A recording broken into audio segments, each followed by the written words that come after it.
Soft. Test. I hear it, but why is it so soft?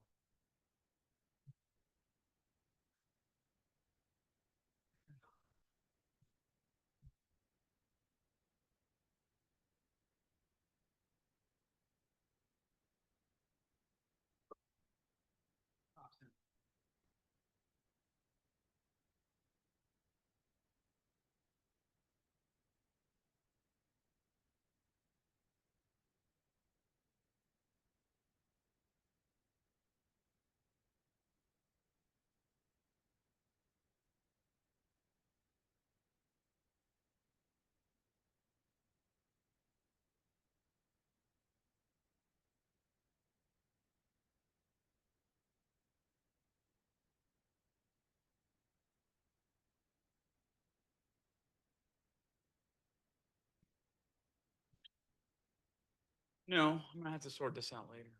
Um, the ah,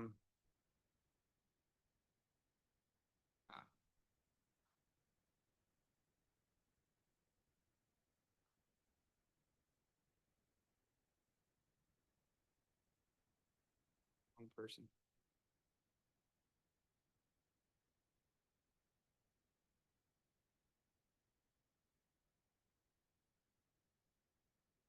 That might be him. I'll stop texting him. No, see, our volume's working. Yeah, mine.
Are you good, Mr. Duncan?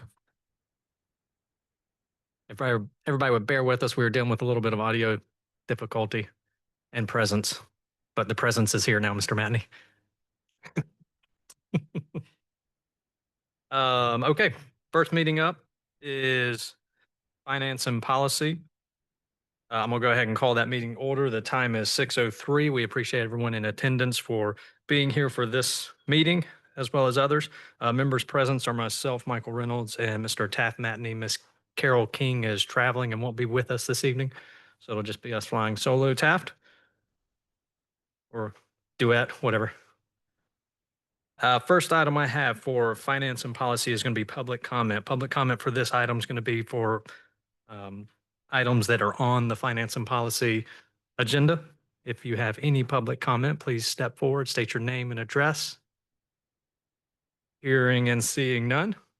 Next item is going to be reading and approval of minutes. These are for May 5th. Mr. Matney. Move for approval as presented. Right. I have a motion. I have a second of myself. All those in favor say aye. Aye. Aye. Carries unanimous. Next item is going to be reports and communications from city officers. Mr. Duncan, you're up first. Just confirmed with Miss Miller, but I don't have anything for this evening, which is unusual for me. Let the record show this may be the first. All right. Next item is going to be Miss Holly Abercrombie, our finance director. You'll give your monthly report.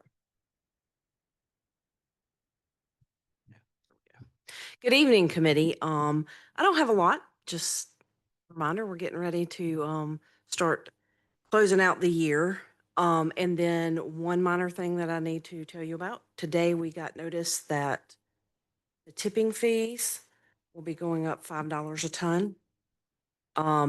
I estimate that'll be anywhere between $40 to $45,000 difference. We'll be able to handle that in our budget, so no real thing. Just wanted to let you know about it. But that's all I have. That number could have been way worse, Ms. Abercrombie. Thank you. Any questions for Ms. Abercrombie? All I have. Next up, Mr. Mark Putnam, our Human Resources Director. Your busy season's about to start. Good evening. How are y'all? Just wanted to let you know that our second session for our HR 101 will begin June 18th. Again, we'll be running all of our supervisory group through that so that they'll have some more tools to put in their tool belt to help with working with our employees. Also, our summer intern program, we started that last week. We've got 2 interns in working with the city.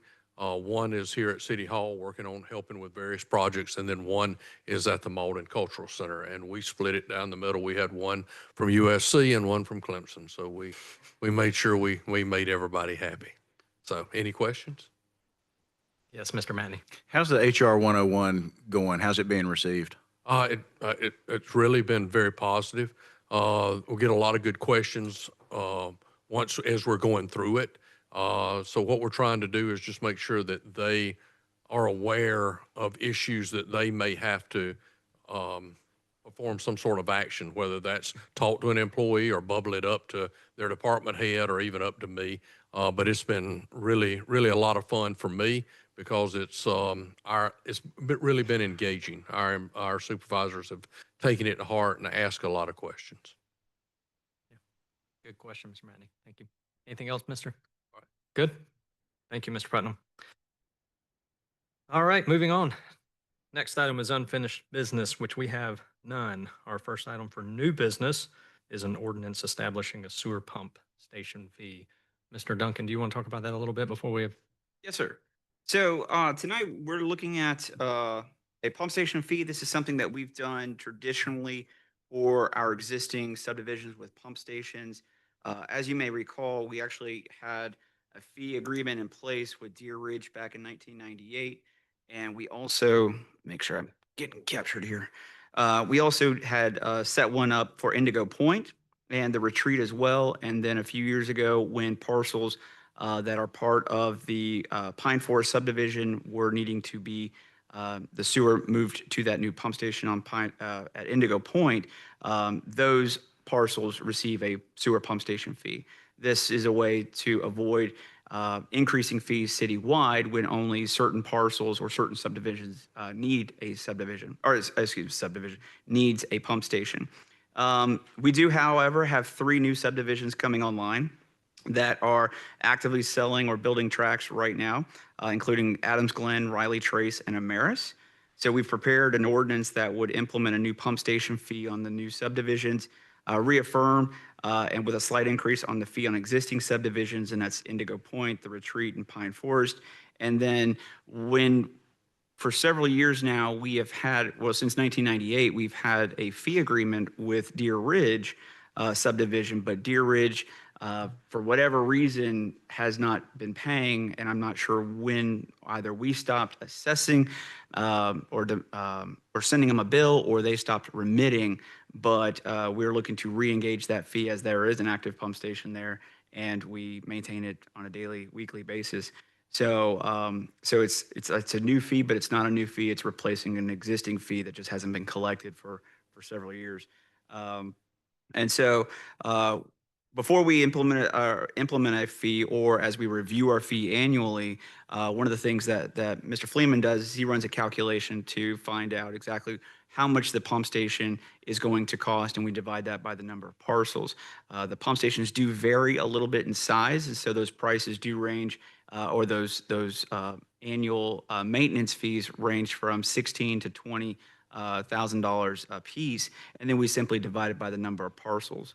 And so what we have before council tonight, or excuse me, committee tonight, is a chart which then depicts each subdivision, the pump station expenses, and then the number of parcels. And what we wanted to do was also look and anticipate. We know that several subdivisions have additional units coming online or an attached subdivision, which would be Riley Trace with Hawkhaven, and take that into the fee amount calculation, because we know that that pump station is active now, but those lots aren't. And so this kind of the fee structure is based upon anticipated revenue necessary to cover the pump station maintenance fee, pump station maintenance.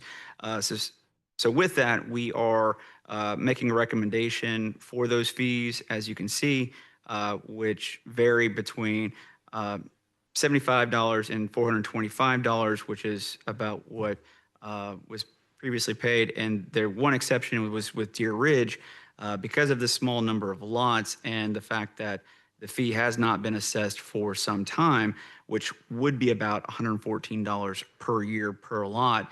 The recommendation was to reinstitute that fee, but start it at a lower rate the first year at $50, and then take it up to a fee rate that's in line with some of the others of that size in that $75 range in future years. The fiscal impact, it ends up being a net wash as we calculate it out. The pump station maintenance cost and then the anticipated revenue, they pretty much wash each other out and are included in the budget for next year. So the ordinance here is currently in draft form and is sitting with the city attorney for final review. Instead of doing this as independent ordinances, we just package it all into one. And so that's a little bit of a difference this year than we've done in past years. And the other thing is that if this is to move forward, we will schedule a public hearing at second reading in July, which is required for any new fee. That's it. Thank you, Mr. Duncan. Mr. Matney, that was the Mr. Duncan answer to, this is regular housekeeping. We do it every year with sewer pump stations, and we are reassessed for our budget every year. Any questions? The only questions I have is if we move this forward tonight, will the attorney provide his opinion and have it ready to go by first reading? I will ask him to have so. Thank you. Yes, sir. Thank you, Mr. Matney. That was my only concern as well. All right, what do I hear? Mr. Chairman, move that we forward with recommendation for approval an ordinance establishing a sewer pump station fee for parcels of the Adams Glen, Riley Trace, Ameris, and Deer Ridge subdivisions, and reestablishing the pump station fee for Indigo Point, The Retreat, and parts of the Pine Forest subdivision. Thank you, Mr. Matney. I will second that motion. Do we have any other discussion on this new ordinance? Hearing and seeing none, all those in favor say aye. Aye. Aye. Carries unanimous. Forward to full council recommendation of full approval. Okay, next item is going to be public comment. Hearing and seeing none. Committee concerns? Yes, sir. And this is going to be finance and policy. This is not going to be concerning the zoning. Zoning will be BDS. That'll be our third meeting tonight. I just want to make sure that I didn't get missed. I completely agree. I'm going to make sure our chairman, who's sitting right there, sees you here.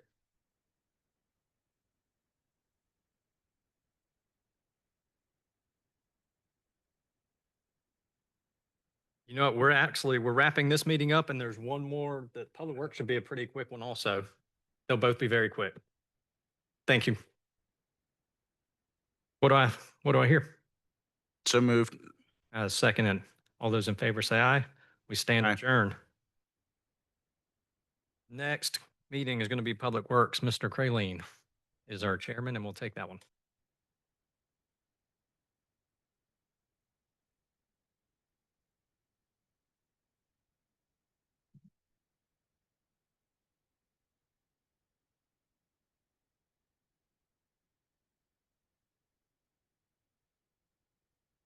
Carol is out. That's it. And we're going to make this fast.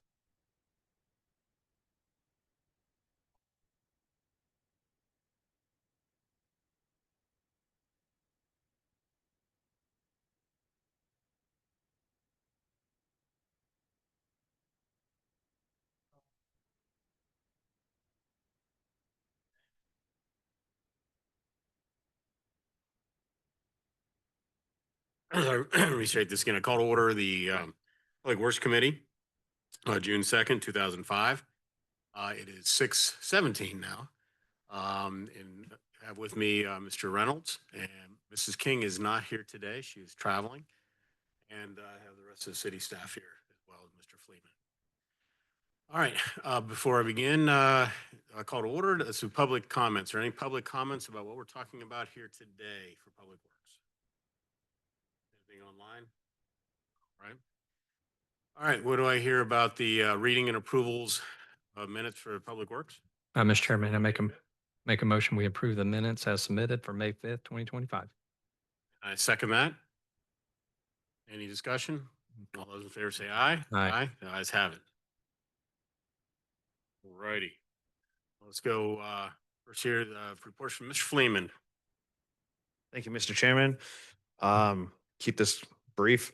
During the past month, Public Works has been out doing a number of tasks. We've rebuilt the walking bridge on the Cultural Center grounds. It was part of our preparation for the amped up concert series where we've really rushed to get everything done in time, and was a great success. This past month, May, was the highest volume of trash. We continue to set records. It's going to cost us more money with the tipping fees, but that's how it goes. But I wanted to bring to your attention that we have seen an uptick in the amount of recycling. And this past month, it was the highest volume of recycling in over 2 years. So as the city grows, there's just, I guess, more people are fond of the recycling program, and we're seeing it more in the newer neighborhoods. I know we talked before about what percentage actually gets recycled versus going to the dump. Do we ever get that? No, I can Just check on that if you would for next time. certainly. I'll talk to David. Okay. By the way, great job on Fridays. And the roof looks fantastic. Yeah. We obviously still have much to do. We've acquired an enormous stone that we're going to mount the plaque on. In the next week or two, you're going to see that erected. It's large. Okay. All right, I'll be surprised then. Good. No, yeah, I just think it looks great out there. Heard a lot of good comments about the grass, landscaping, everything, and it's just been really nice. Yeah, I mean, and I believe me, the damage around the structure itself, just because of the construction crews, we have sod out, and it's taking, but it's not taking as fast as I would like. But other than that, it is nice out there. Doing better in my yard. Any questions for Mr. Fleeman? Thank you. All right, let's move on to the unfinished business. There is none, so new business. All right. Conveyance of perpetual non-exclusive easement to Duke Energy. Yeah, so what you have before you is a request to authorize the mayor to sign a utility easement with Duke Energy. As part of the Build a Better Butler project, all of the utilities are going to be relocated as there is some widening of the road. There's a 10-foot multi-use path being included. So the DOT had to acquire additional right-of-way on each side of the paved roadway itself. Duke Power has it essentially requires that they never use the DOT right-of-way for their poles. They like to set their poles outside of the right-of-way. It's not a bad program. It ensures that if the DOT does widen, that Duke will be paid to move their infrastructure. Gotcha. So we've been going back and forth. We have looked for certain assurances and understanding. We're still going back and forth with legal to get the final sign off on this. The placement when is related to the out front here at City Hall and the Cultural Center grounds. We have met with Duke. We have gone over pole placement. We will make sure that nothing gets obstructed. To ensure nothing of ours has to be moved and nothing will be obstructed. We have a good, solid preliminary design. Obviously, Duke's legal and our legal are going back and forth on language. We submitted our final changes to them. We're waiting for their response. Ultimately, what we're looking for is that when they do come back, that council and committee and council grant the mayor the authority to sign the utility easement. This is just for Butler, correct? It's just for the Build a Better Butler project. The location of the poles and the locations of the layout is included in the ordinance in your packet. Do I hear a motion?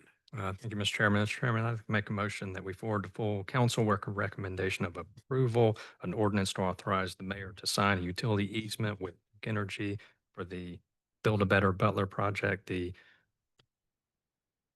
Everything is in the packet. Right? Motion, I'll make a second. Any discussion? Right? All those in favor say aye. Aye. Aye. All those opposed, like sign. The ayes have it. Moves forward to council. No parking on trash days. All right, so, we've been doing the sidearm trash truck service now for 5 years. It's been very successful. It's allowed us to accommodate the growth without additional hires, labor on the back of the truck. It's been a very successful program. But like with anything, there's always a few outliers. And we have several outliers, which are cul-de-sacs where people park legally on the cul-de-sac. And I've included some photographs of the most recent event that prohibit the trash truck from gaining access to the cul-de-sac. We've operated in accordance with the solid waste ordinance, saying that if the trash can's not accessible, then we don't service it. And even refusing to pick up the people's trash won't correct the behavior. We've spoken with the codes enforcement. They've come out.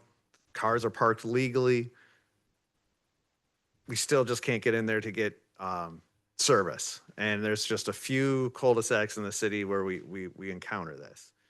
When you look at the ordinance, and our ordinance is old, we may need to discuss this at a future meeting. In order for no parking to be designated, the ruling in the ordinance says that the city administrator, upon recommendation of council or the traffic engineer. Now, the city doesn't have a traffic engineer. I am an engineer, but the traffic is not my area of expertise. So I guess I satisfy the traffic engineer requirement. I don't know if we want to revisit that and change that. But as the ordinance reads right now, Seth and I can't unilaterally just designate no parking without authorization from committee and council. So what we're looking for here is basically your authorization to designate, and these are 2 cul-de-sacs in particular in the Maple Grove subdivision, that street side parking be prohibited only on trash days. There'd be signs up, correct? And then we would erect signs and post them. And then that way we can ensure that our trucks can get into the cul-de-sac, pick up the trash. And if there are people that refuse to move their vehicles, that we have some recourse. Because ultimately in situations like this, you have 2 or 3 bad apples that affect 5 or 6 homes. Having your trash picked up because the guy across the street, yeah, it's infuriating. And believe me, they let me know. And so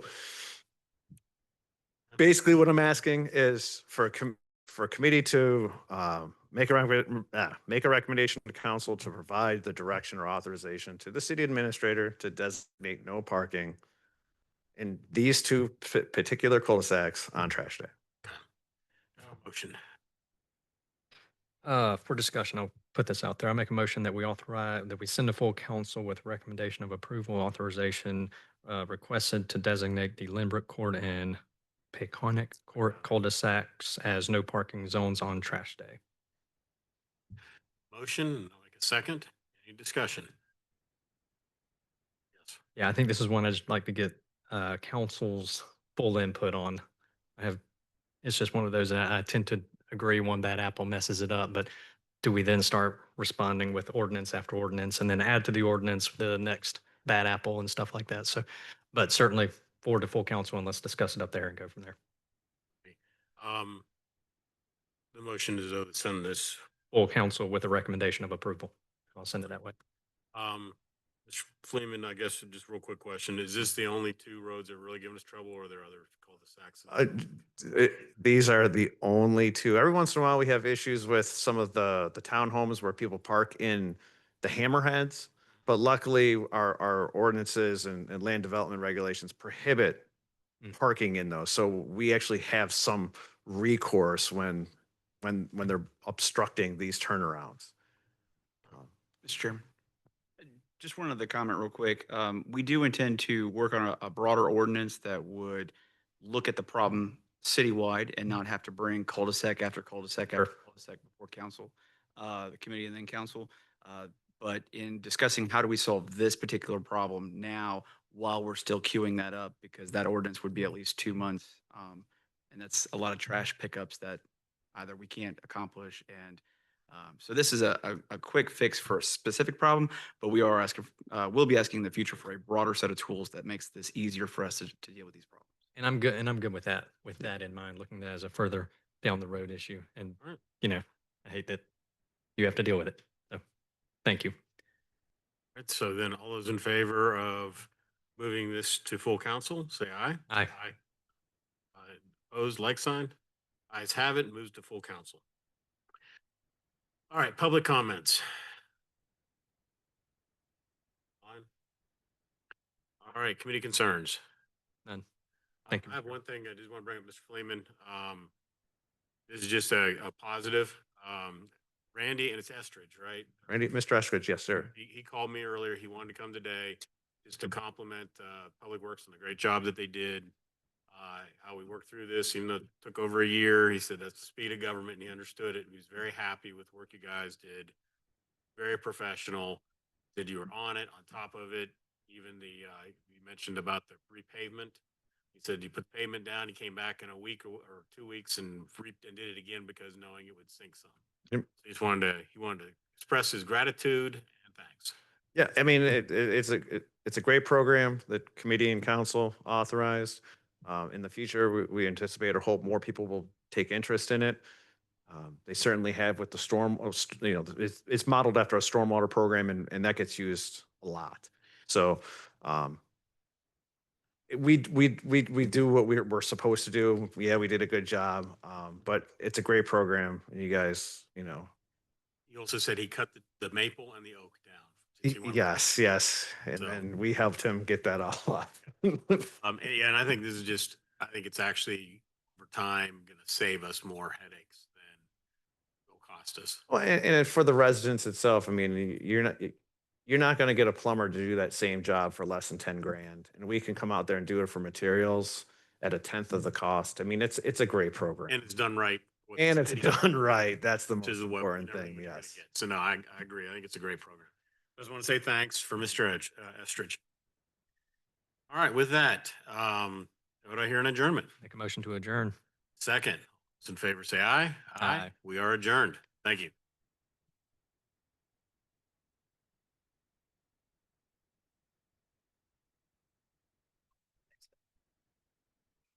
These things are. This is water. Since when is water bad for you? Genius marketing. My favorite is the lime. That lime is so good.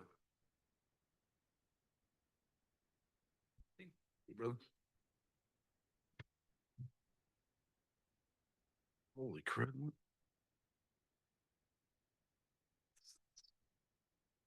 Ink, right?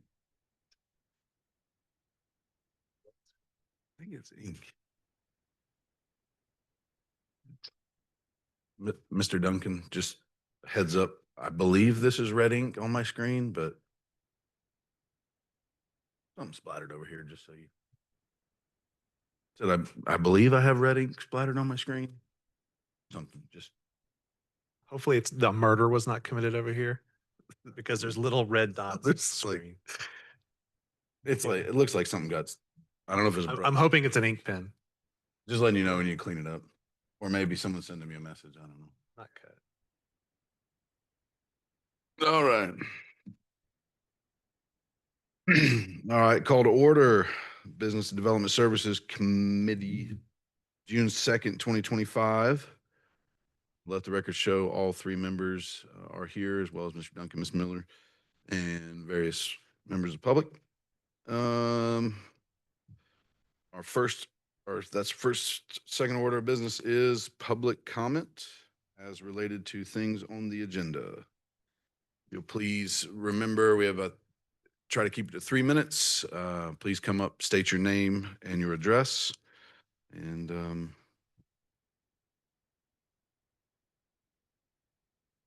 now's your chance. Samuel Neely, 127 Wood Green Drive in the Medwood subdivision here in Mauldin. Trying to understand fullness of what's going on and trying to do what's right. It's kind of difficult. But I wrote down what I'm going to say so I can stay within your time. Thank you.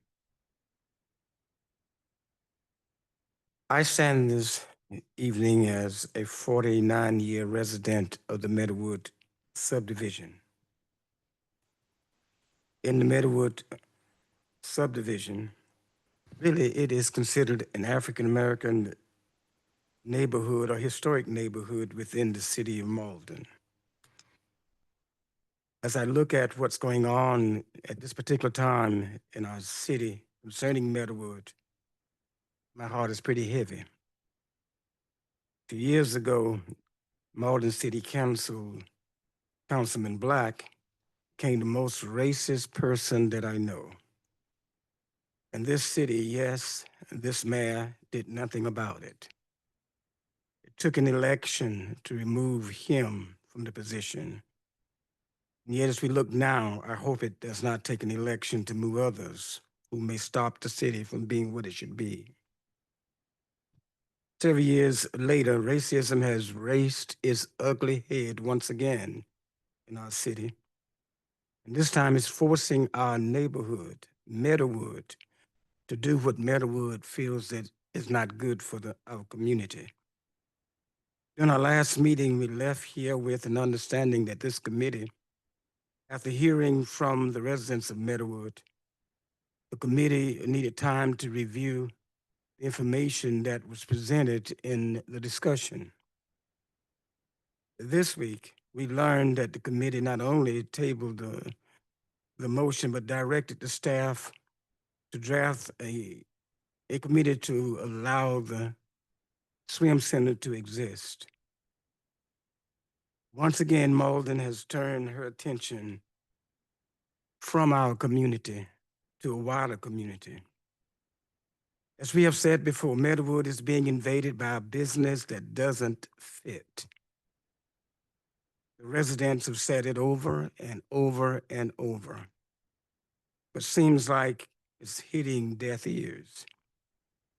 The neighborhood has spoken.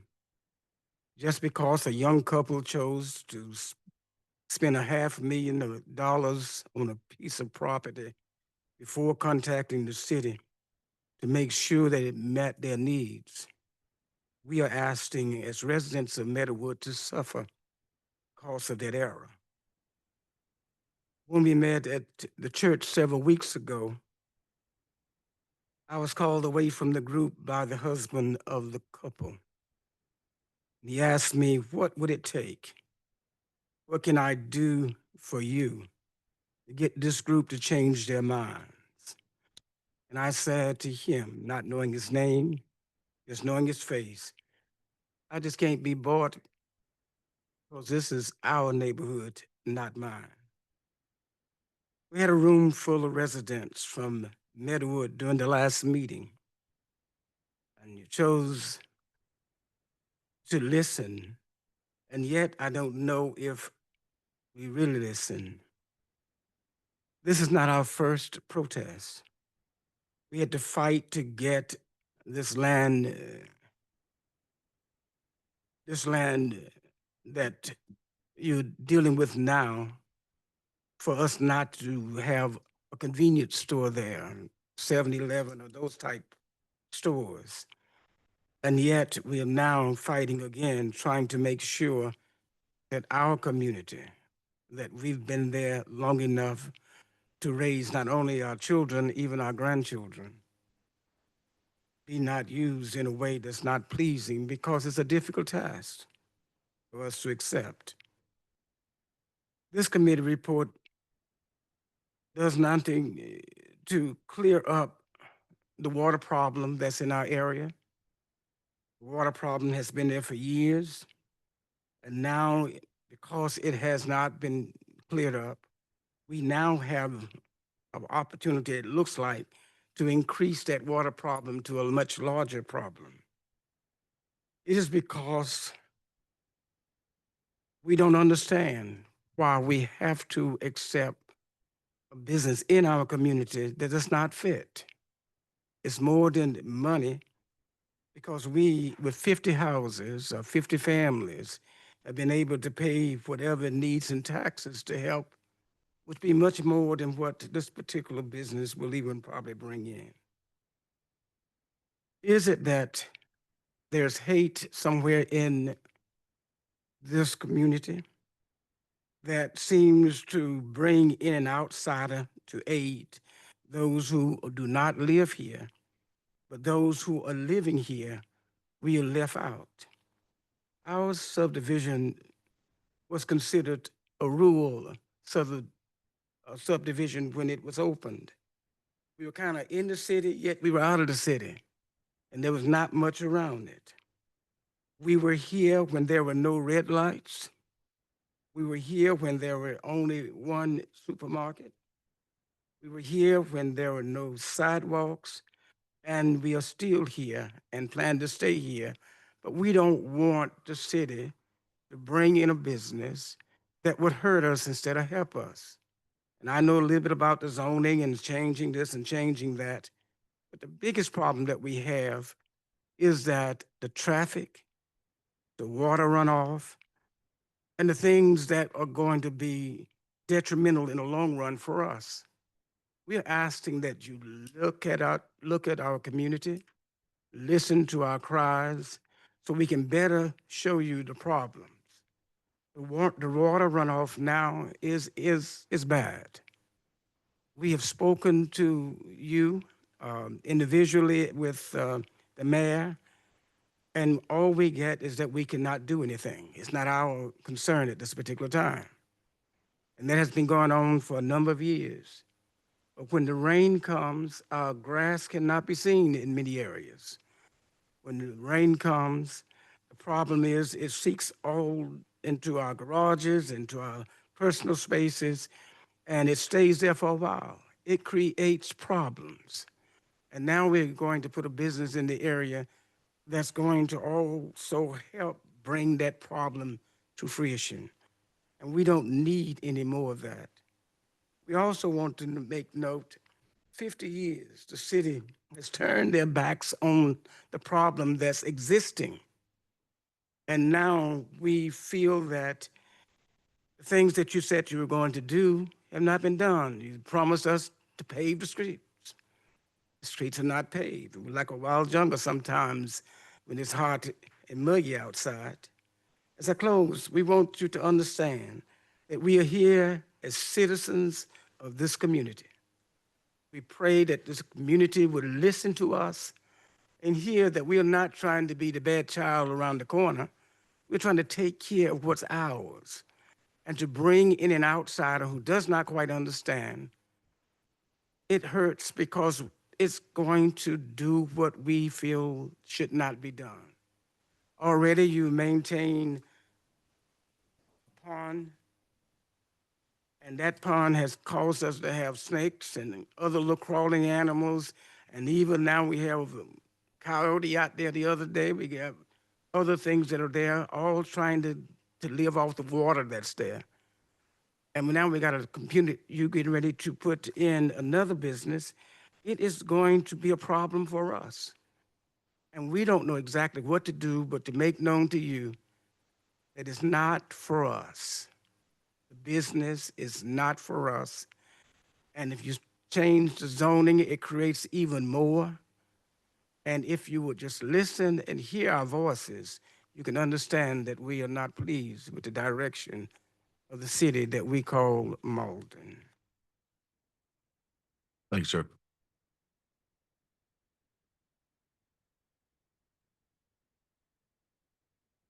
Anyone else? Please, if you will, try to keep an eye on the time. Thank you.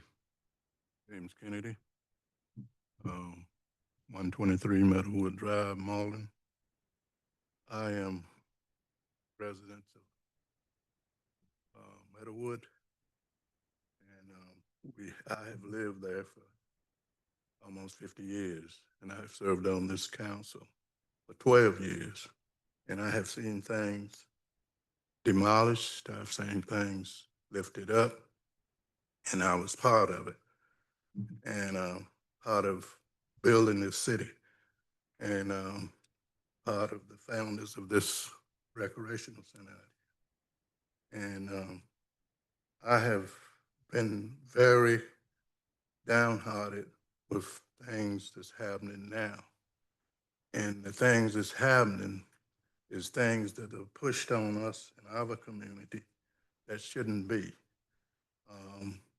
We almost have a historical community, and this community has lifted itself up. If you go down in that community right now, you can see the works that the people do in their communities, their yards, their homes, and you don't want to distract things like a swimming pool to be coming into that particular community. I have a few things here. We're saying that design standards. You do have, you're supposed to have design standards that currently built for design standards in the community, and I would like to see that. We haven't seen anything of that nature of non-residential buildings constructed in OD areas. If you would do that, and I know some of you, I work with some of you, right, Mark? Okay, so you know that I am a direct person, and we want to do things right. We don't want to do them wrong, and some things just don't fit. You know, if it doesn't fit, don't try to force it, and that's what we are doing. And we need to be more flexible and listen to the complaints of the people that's in that community, because these same people elected you, and some of the same people that I have known on the council, I help elect them, and one is sitting up there right now, and so that doesn't really do any, and most of you that's on council know our community. I'm quite sure you have been in that area, and you have seen what works have done in that community. It's a lively community. Its aesthetics are very good, and we want it to remain like that. Just like you say, we have the drainage problems. I've been having a drainage problem for years. And I have been to the mayor, take pictures. Nothing has been done.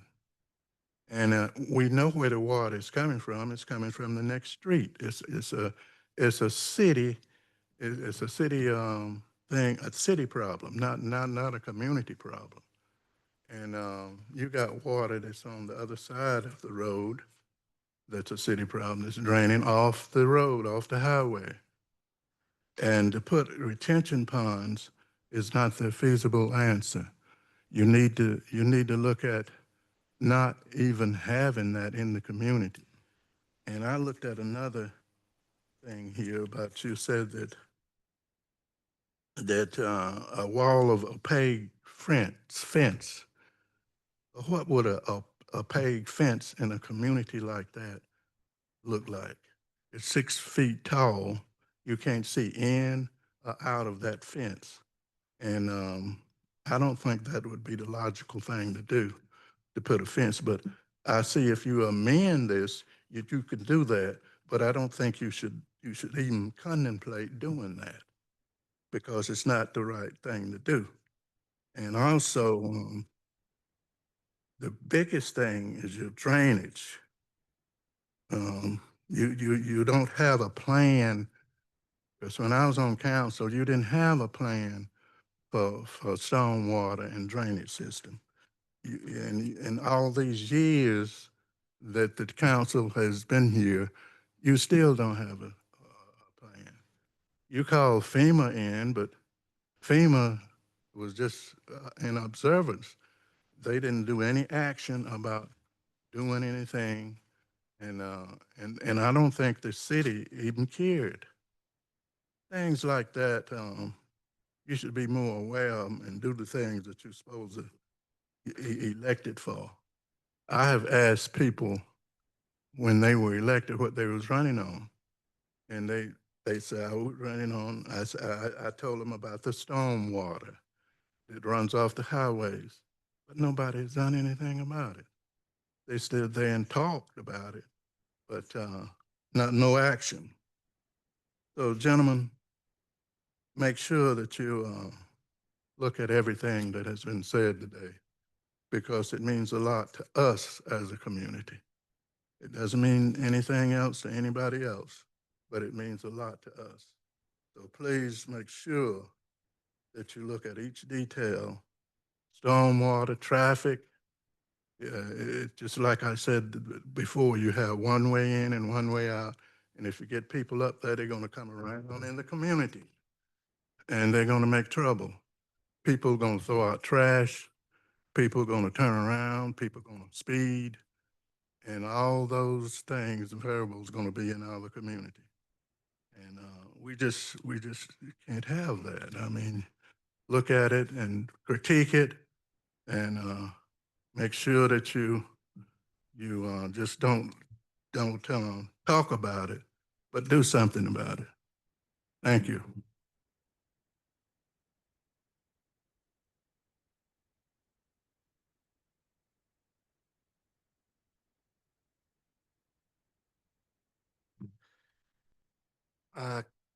Mr. Chairman, council members, thanks for your time. Appreciate the time that you also have given to the community members to speak.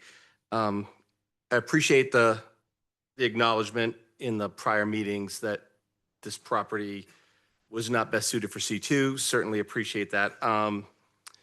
I personally understand, and I'm sure many people in the community do understand that, we don't own that property. Something as OD, something could or would or will go there. Fully understand that. There's other concerns that have been mentioned about the drainage and the optics of it, and I think enough has been said about that.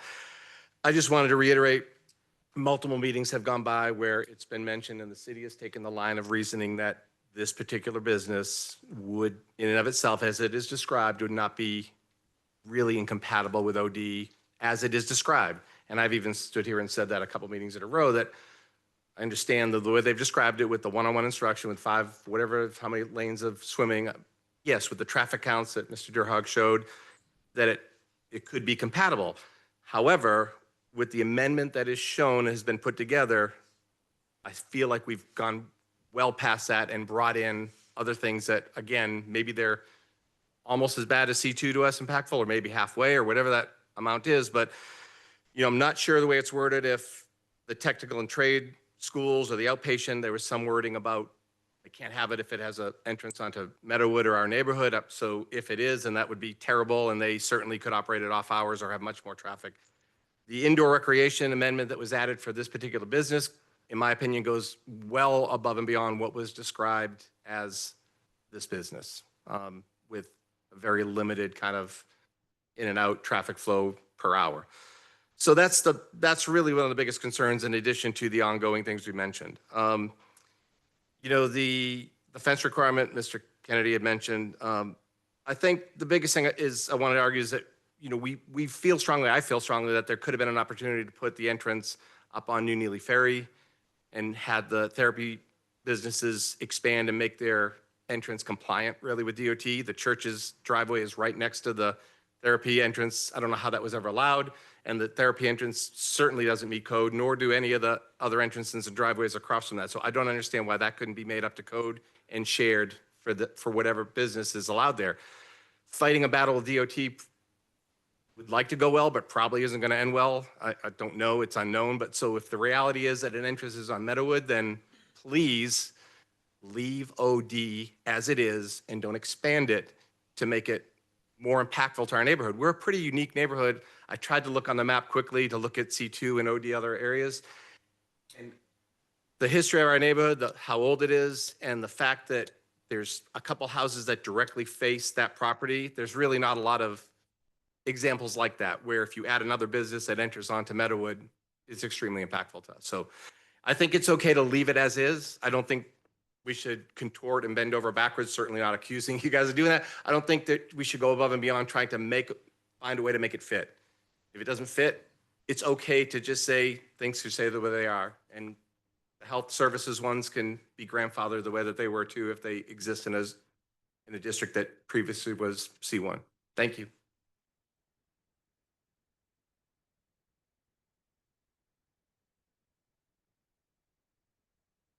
Okay. Not trying to sound redundant. Jocelyn Nix, resident at 113 Wood Green Drive. It is no surprise that significant concerns have been raised. There's potential negative impact on our community's residential integrity, safety, and quality of life that must be carefully considered. Our concerns must be heard. We need to preserve the residential character of our neighborhood. Our community is built on a foundation of tranquility, safety, and family-oriented values. By introducing a commercial establishment at this location, that is completely in opposition of what the community, the standards of the community. It would disrupt the balance as it stands today. Speaking of the traffic with the therapy place, I have almost been hit by cars coming speeding out of there.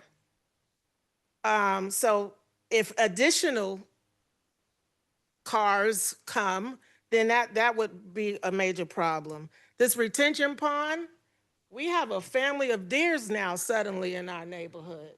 And coming through there at night is horrific because they're flying all over the place. If we build another retention pond, it's going to invite more of the wildlife, which is not what I signed up for anyway. It would introduce a higher level of noise pollution due to the constant coming and goings of vehicles and additional people. Construction of the facility alone, that would create some further noise pollution.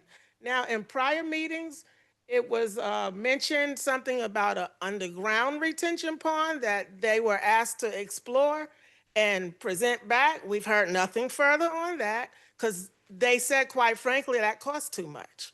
Now, to buy a property for a purpose that is not in line with the property zoning is beyond me. Why would you spend that amount of money on something that's not in the zone that you need it to be in? That's beyond me, but you do what you want. They said they had no visuals of what they intended the building to look like when at the community meeting before we came here, they came with a big billboard of what their proposal was, and it was a barn. That is not aesthetically in line with our property. Introducing this would, they need to explore other alternatives for a zone that is commercial district. We don't want it to be amended. Like they said, if it doesn't fit, you can't fit a square peg into a circle and vice versa. We just ask that it stays OD, that district, and that's that. That's it. Thank you.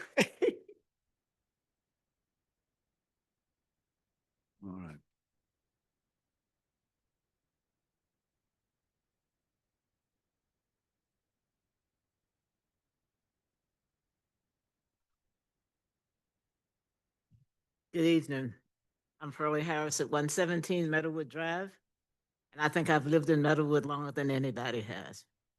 But I have concerns about all the water that comes into Meadowwood, and I wasn't going to say anything tonight, but I'm saying this because we had a flood in our backyard in the last few days, and it sounds like a roaring river. The other thing I want to say is to reiterate that traffic does come in and out. But the traffic that comes down into Meadowwood, who gave them permission to cut that driveway and come into Meadowwood? Do you know, have any idea? I'm just concerned because coming up the street yesterday morning, going to Mass, there was one car coming out of there. There's no stop sign. So they are free to come in and out whenever they like. And the same thing happens during the week. They have no respect for the people that live in Meadowwood that's coming up Meadowwood Drive to Neely Ferry Road. They just pull out right in front of them. So I'd like to know who gave them permission to cut into Meadowwood and make a 2-lane road. Why didn't they keep their one-lane road at the top of the street? Because it's not a commercial area. That was a house that some older ladies lived in. And I'm sorry to say, I do not. And none of my neighbors would like to see the barn come into our neighborhood for a swim pool. Thank you.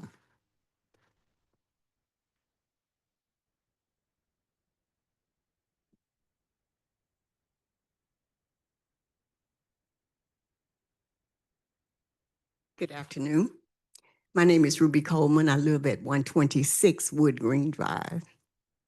My only concern, other than what has already been spoken, is originally the lady that owned the apartment, the property, wanted to sell it, which never happened. So my concern is because she split it off to sell it, to sell part of it, and you willing to make changes for OD for that, what would happen if she decided to sell more of the property? Then would we make adjustments to make that be OD, amended OD as well? So my main concern is her splitting it off more, which causes more traffic, more water. And originally we had other businesses there. I remember it was St. Paul's School, and which was not commercial.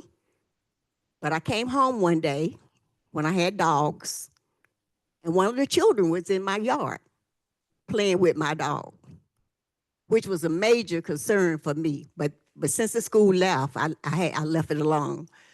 But we have fought so many times for things to come in our neighborhood that don't fit. So this is just another opportunity for us to come together to let you know how we feel. And if it was in your neighborhood, you would be fighting as well. At least I hope you would. But it's always a fight to try to keep something out that doesn't fit our neighborhood. The only thing I'm aware of that we did not fight about was the church. And the church has been a very good neighbor. This group has never been a good neighbor to us. And we just want good neighbors in our neighborhood. But this swim school, if you make an exception for it, will you make an exception for something else that wants to come on that same property? That's my concern.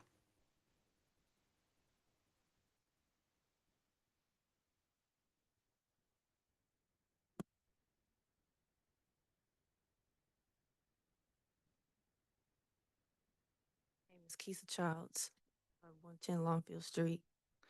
The request of expanding OD standards can negatively impact the Meadowwood community. The consideration of new businesses outside of the OD requirements will be more of a distraction than improvement. Traffic will continue to increase and be detrimental to our neighborhood. In 2021, The South Carolina Traffic Collision Fact Book found that one traffic collision happens every 3.6 minutes. One fatal collision occurs every 7.9 hours. One child under 8 is seriously injured or killed every 4.9 days. Carol King stated in the Greenville Journal, providing safe streets and neighborhoods to our residents will continue to be top priority. So I ask each and every one of you, who is your priority? Are you putting revenue before reassurance of the Meadowwood community? Ignoring our concerns is inconsiderate and selfish. Do you care about everyone in the city of Mauldin? Do you care about the families in Meadowwood? If the roles were reversed and your neighbors lived here and someone proposed a new business in front of your home, in front of their home, how would you feel? How would you think they would feel? Would they be your priority if their safety was at risk? Would your families be considered safe if they were in the same situation? So I ask if you just consider us first. Thank you.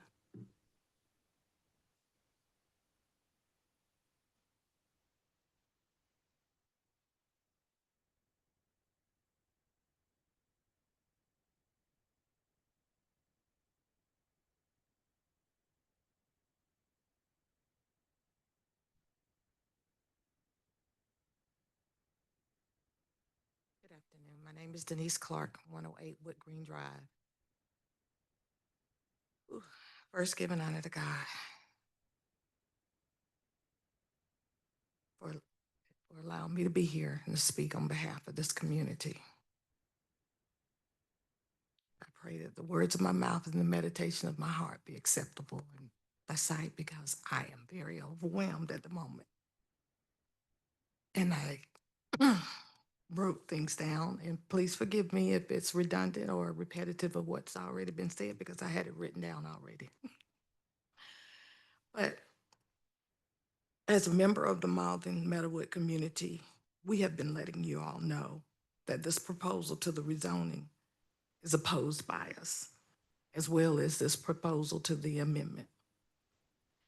And the business, you know, we want businesses coming in our communities, but not our neighborhood communities, into our city, but not our neighborhood communities, when it's going to cause detriment to the residents of the neighborhood. So why change what was put in place to protect the residents of the neighborhood?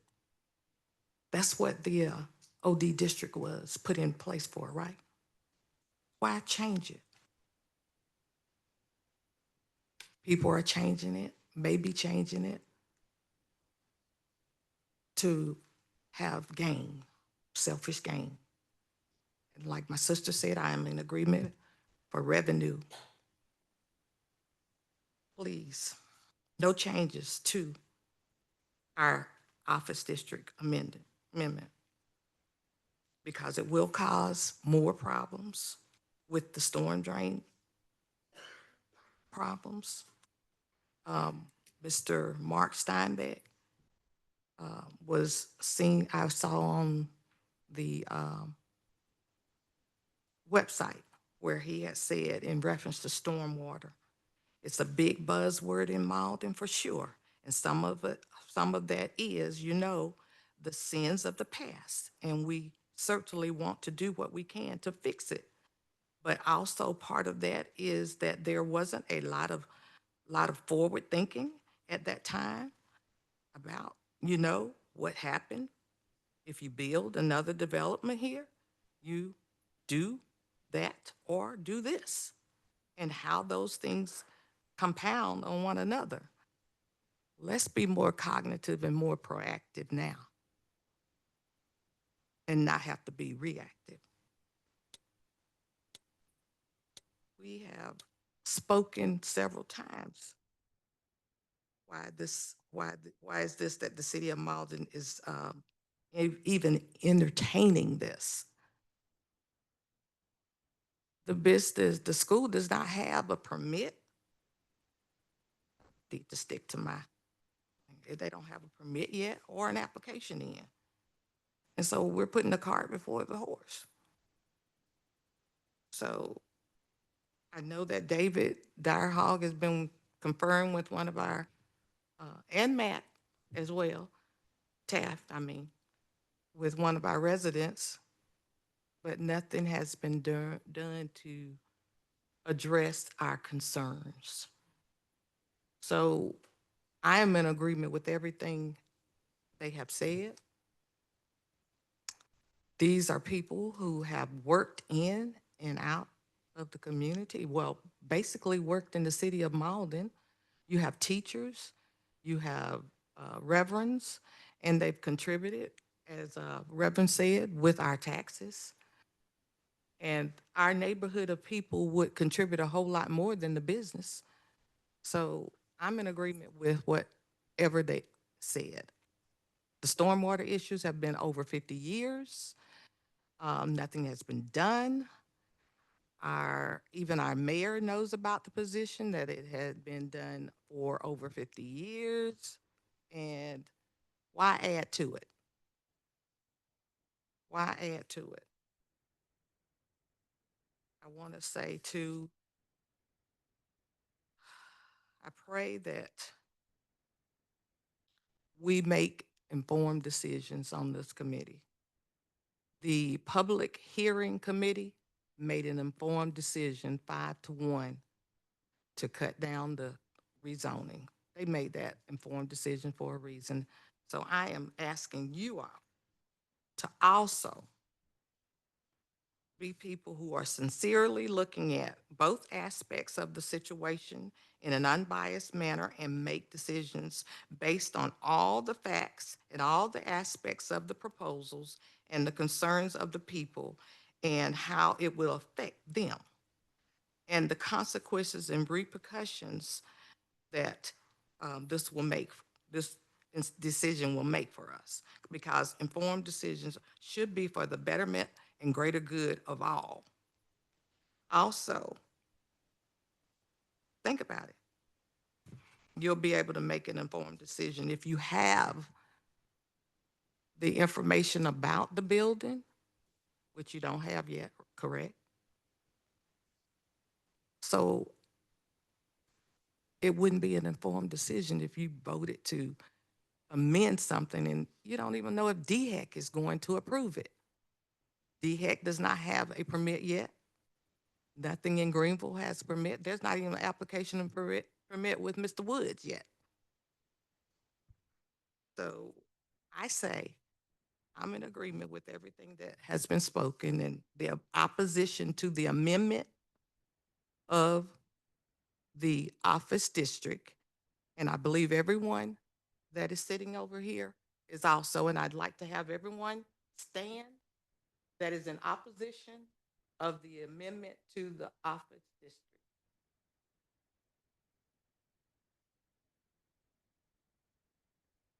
And I thank you.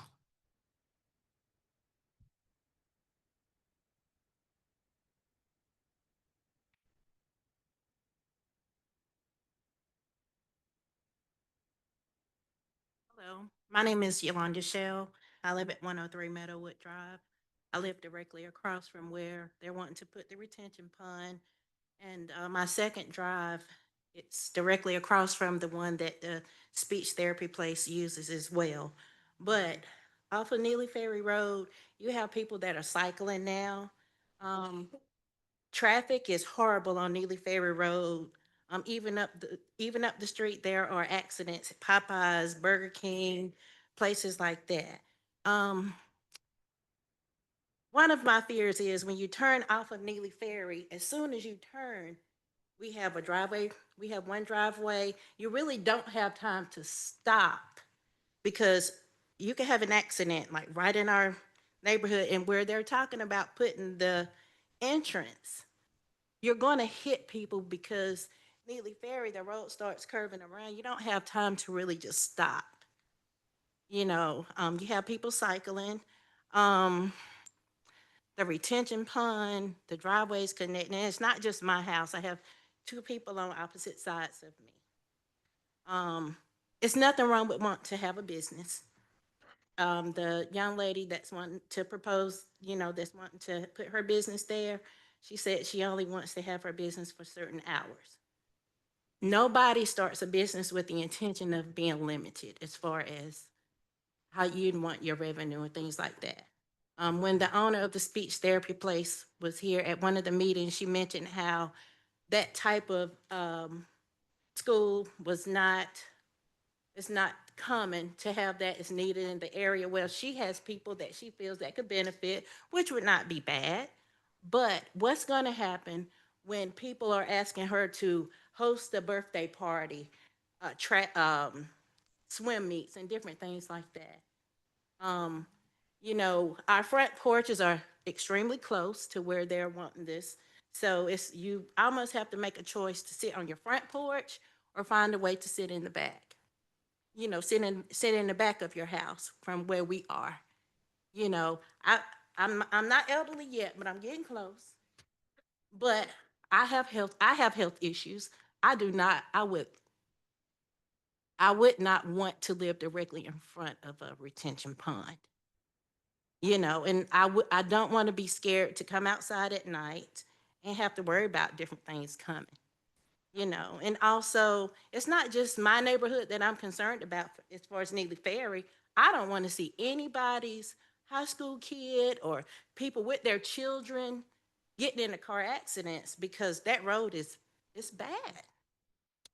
It really is. So that's it. Thank y'all.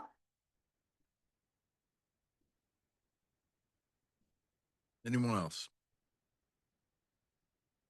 All right. Hearing no one else, moving on to reading and approval of minutes. What's the pleasure, committee there? Motion to approve as submitted. Second. Motion is second. Any discussion? Hearing none. All those in favor, aye. Aye. Aye. Ayes have it. Moves us to reports and communications from city officers, Mr. Deerhog. All right, good evening, Chairman and committee members. For my report tonight, I'm going to refer back to my last month's report first. Last month, we reported that we issued 494 residential permits during the month of April, which at that time was the most residential permits we had issued in a month since August of 2023. Well, in the month of May, we exceeded that, and we issued 600 residential permits last month. We did hit a new record last month, and that was for the number of new homes that were permitted. We permitted 128 new homes last month. That's the most ever we've done in a single month, at least in the recorded history that we have for the city. So we are still seeing great residential growth here. As noted last month, home construction began at the Tessa Mauldin community that's located at Highway 417 next to I-385. That rental community will include both luxury single-family homes and townhomes. Home construction is complete in the courts at Maverick Yards. They are currently offering special introductory pricing at $21.50 per month with 1 month free. This luxury townhome rental community offers 3-bedroom townhomes conveniently located to shops, dining, and entertainment, soon to be just steps away. Heartland Dental received a building permit for their new location at 1173 Ashmore Bridge Road. This is the first outparcel development that has been permitted at the new public shopping center going in at Ashmore Bridge Road and Fork Shoals Road. Other permits in this center are currently in the works, so stay tuned. Lastly, 6 new businesses opened their doors in May. This includes Amazing Love Home Healthcare, Crunch Fitness over here on West Butler Road, GE Vernova, which produces heavy-duty gas turbine combustion parts, Jaff Tex Corporation, which has been in the fabrics business for over 90 years, the Alessi Group, which specializes in elevating residential and commercial spaces, and TMH Para Support Services, which provides comprehensive paralegal services. And I know I said last, but actually I had one more thing I was going to update you on tonight. And that is, I know some of you are familiar with challenges and the tragedy that have been surrounding the property and the owner of that property at 516 North Main Street, former location of Truth Grill and some other businesses. The building official has reached out to the property owner there just to bring their attention to some of the concerns related to the dilapidated condition of the property, as well as different unsanitary and unsafe conditions of the property. In fact, the building official sent them a letter warning them that if some of these issues aren't addressed, that could lead to condemnation. Our attorney is also involving himself because of just the legal issues that property is going through right now. But we did get a report from our code enforcement officer today that he is starting to see them try to take care of some of these issues at that property. So we'll continue to monitor that property and what may need to be done yet to get it in a safe and sanitary condition. And that's the report I have for you tonight. Let me know if you have any questions for me. Thank you, sir. Questions? None? All right. Unfinished business, we have none. New business is the amendment to the Mauldin zoning ordinance, update the standards allowed in use of OD zoning district. Mr. Deerhawk. All right. I get the delight of following all the comments we just heard. So bear with me. I'm going to go through the report, even though it sounds like many in the room have already read through the report. But just a little background on this item, in case anyone needs refreshing, is this has come about because the city had received a application to rezone a about 1.5 acre property at the corner of New Neely Ferry Road and Meadowwood Drive. At that time, that application was to rezone it from the office district, OD, which it is currently zoned, to a commercial district, C2. And the reason for that was so that it would allow the type of business being proposed there, which is an indoor swim school that will provide one-on-one instruction. That's gone through various meetings, including was brought to the committee last month. And as we reviewed that request, shared some concerns about rezoning it to the C2 general commercial district because it could allow for a lot more uses there than I think we would intend for or find acceptable there. During that conversation, though, we pointed out that some of the impacts of the business being proposed is actually could be less impactful than some of the other businesses that are already right now currently allowed in that district. And so the staff had proposed an alternative approach to this, and that would be, well, we could take a look at making an amendment to the office district to consider allowing this type of business because we see that in terms of some things like traffic and what else, that it would maybe have less traffic or less impact than some other businesses that we could allow there right now. So as staff has gone through that exercise of exploring the opportunity to amend the OD district, we've actually first started out by just making sure we understood what is currently zoned OD in the city. And Mr. Duncan, I don't know if you have that map there on your computer, but if you're able to pull that up, there it is. It may be hard to see on the screen, but the properties in red are those properties right now that are currently zoned OD. We actually have 14 businesses in the city right now that are on properties that are zoned OD. And I have a list of those that I provided to you in the report. And I also provided for you in the report a list of here's all the different types of businesses that we currently allow in this district. We currently allow on this land that we're focused in on tonight at the corner of Meadowwood and New Neely Ferry. So as staff approached this exercise of considering an amendment to the current OD district, approached this with two purposes in mind. Number one, to update the intent and allowed uses in this district to reflect the current businesses that are in the OD zoning district, along with the business that's being proposed at the intersection of New Neely Ferry Road and Meadowwood Drive. And number two, to update the standards in this district to include some protections for the Meadowwood community. Let me speak first about the purpose of the district. So currently the way that the OD zoning district is worded, it primarily focuses on office and research facilities. That's what its focus is right now on allowing in that district. Additionally, the current wording doesn't have any reference to how this district relates to nearby residential areas, except to say that this district is for, quote, the convenience of local residents. So the observation of staff is that the type of businesses that are actually predominantly found in the OD district right now include healthcare, counseling, and other professional services.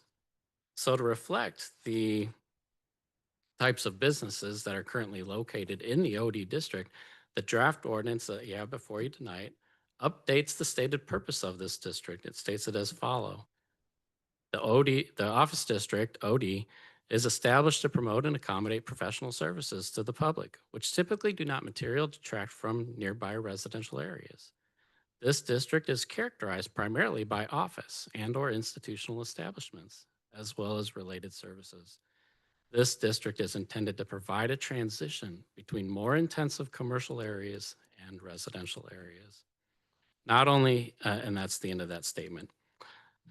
Not only has this purpose statement been updated to reflect the actual types of businesses currently located in the OD district, but the purpose also reflects the relationship between this district and nearby residential areas. Again, that's something we don't have right now in the purpose and the intent that's stated for that district.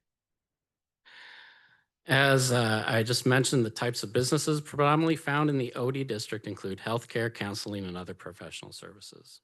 In light of the current types of businesses located in the OD district, as well as the business proposed at the intersection at New Neely Ferry Road and Meadowwood Drive, the draft ordinance updates the OD district to add the following uses as allowed in this district.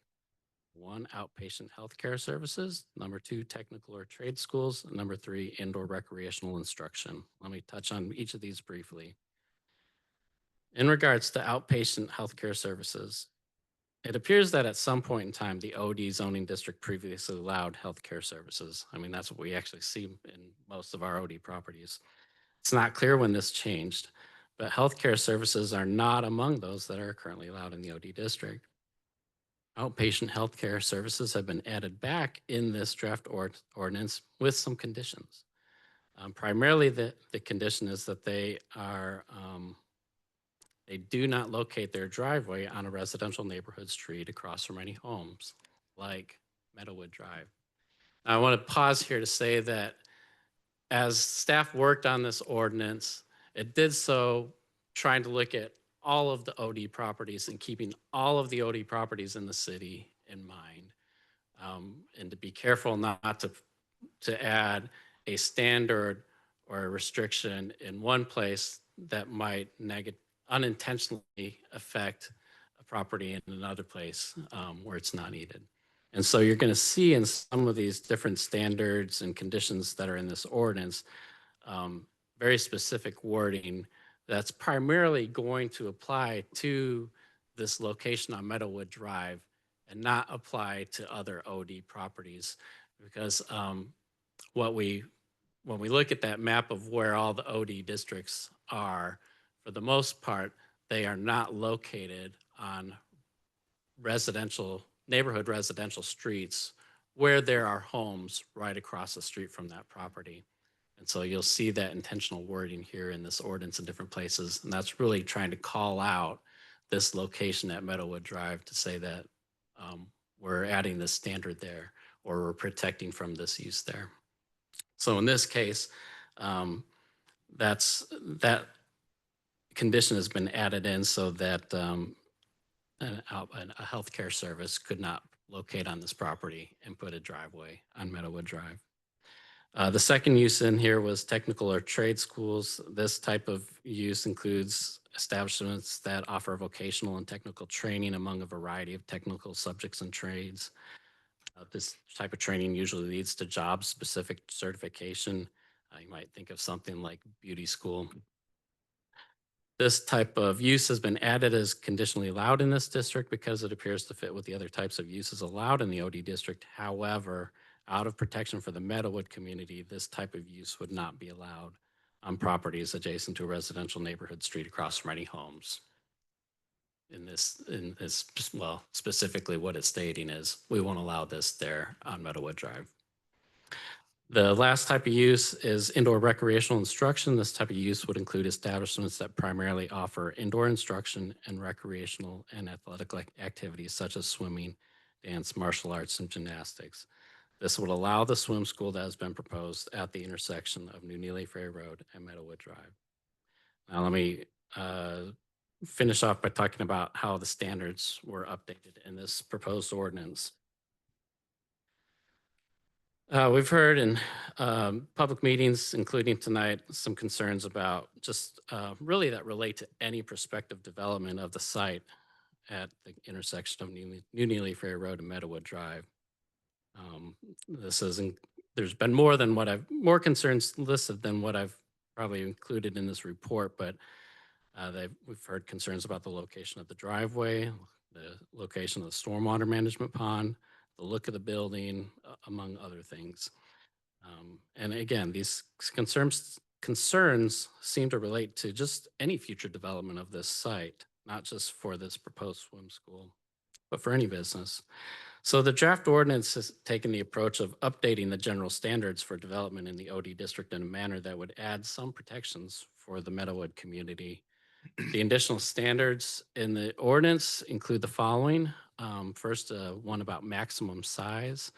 Includes the statement that no building on a lot adjacent to a residential neighborhood street shall have a gross floor area exceeding 10,000 square feet. The intent of this standard is to protect against any overly large building that is out of character next to a neighborhood.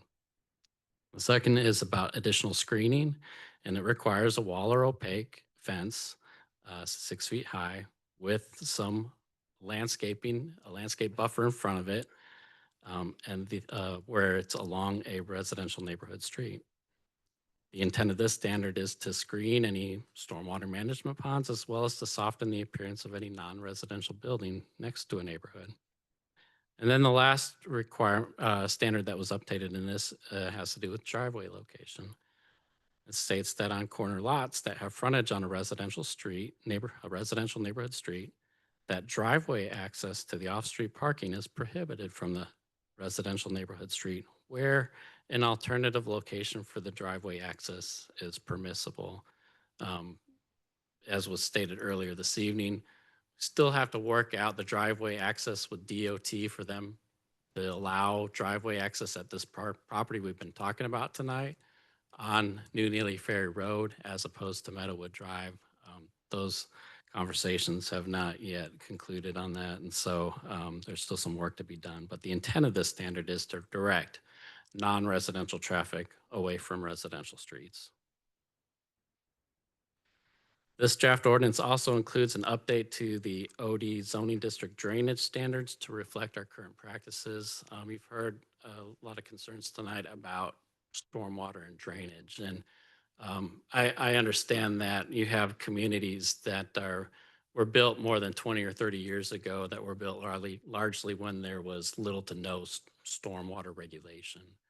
And over the last 15 years, we've seen that our newer developments do have stormwater regulations that they follow, a la our intergovernmental agreement with Greenville County. So this has just been updated to reflect that practice and those standards that the county administers and enforces on our behalf. And then lastly, an update to the OD zoning district outdoor fence standards to remove a conflict with the screening standards I just mentioned a minute ago. One last thing I want to touch on is that we heard some comments and questions about design standards. I did want to note that the city of Mauldin does currently have building design standards that regulate the look of any new non-residential building constructed in the OD zoning district. As I've mentioned before, I was at the neighborhood information meeting that was back in February. I saw from a distance from the back of the room a picture that the applicant had shared about what they might consider building or how it might look on this property. And we've heard references of that tonight. From what I saw, though, from the back of the room, didn't look like that met our building design standards. So this will be something they have to go back to their architect and work on that and make sure they're designing something that does meet our design standards. But these standards that we have are intended to promote new buildings to fit the character of the surrounding area. This includes requirements that the roof type reflects those roofs that are commonly found in the surrounding area, and that the exterior building finish materials should also reflect those materials that prevail in the surrounding area. In this area, there's a lot of brick, so that would be expected to be their primary facade type.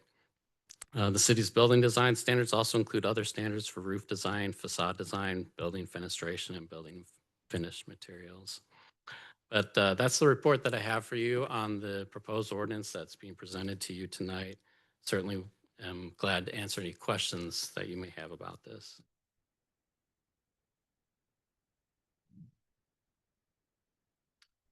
So I'll start. The building that is being proposed, do we know what the size of the building is? Yeah, what they have shown in iterations to date, and when I say iterations on their site layout, they have shown a 6,375 square foot building. And one of the residents that spoke up earlier, they mentioned something like swim teams or something like that. I wouldn't imagine that this pool would be big enough to host something like that. No, well, I won't say to that about the size of the pool, but the way that this use has been created in here, this is only for training and instruction, the type of use we would allow there. So it could not be used for swim events and parties and stuff of that sort, because that's not the primary use that we're proposing to allow. The height allowance in 5.13.4 is at 45 feet. Is there a reason why that number was chosen? I believe that's just the existing standard. We didn't change that. Let me pull up in my ordinance and just make sure. Yeah, so that part's not underlined in the ordinance. That means that's the existing standard.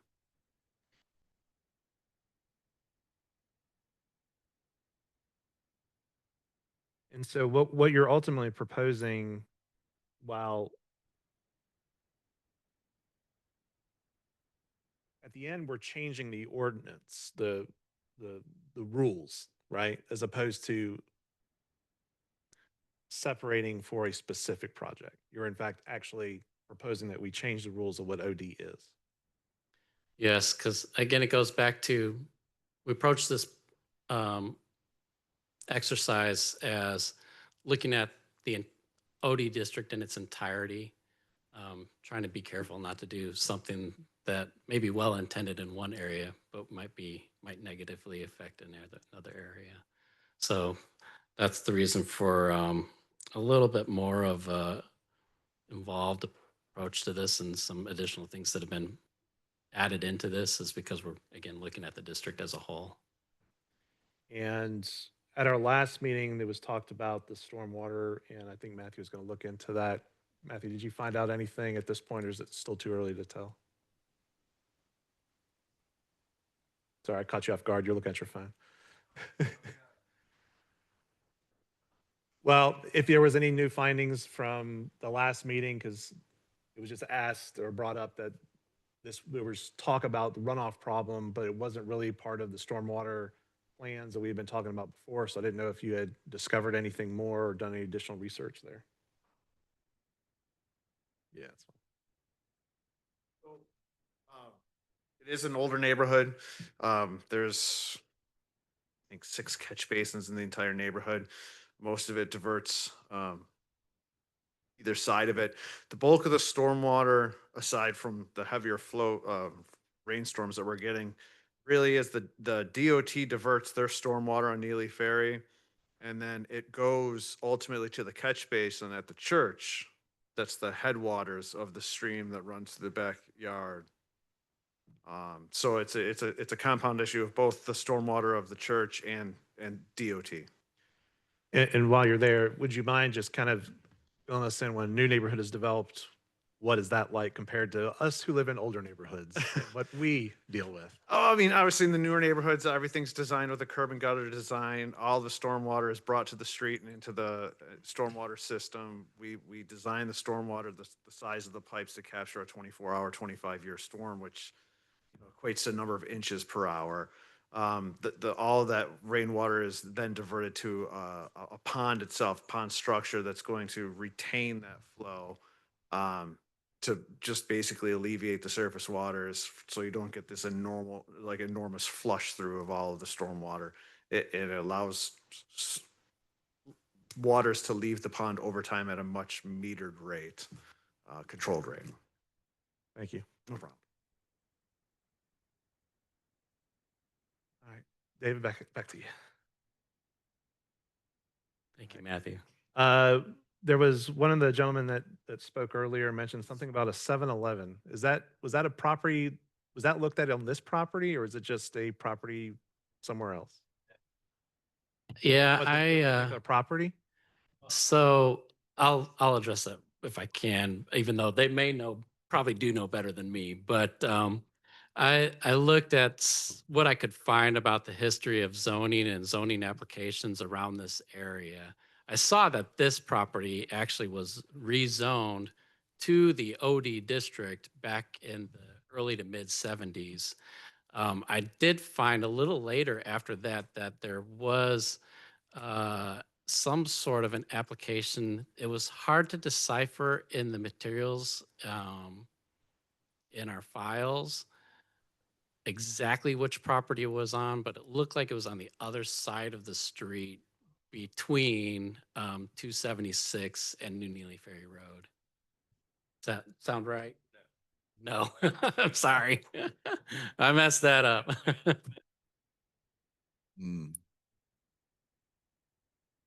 My main concern was this the same property? It was the same property?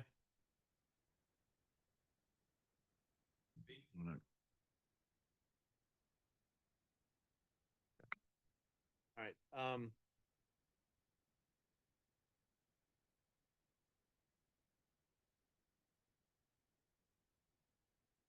Some of the other things that I wanted to ask about is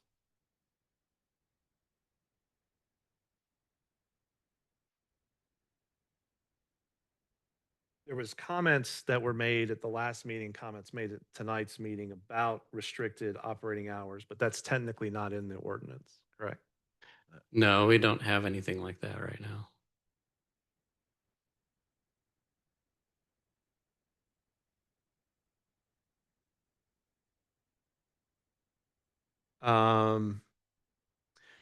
So if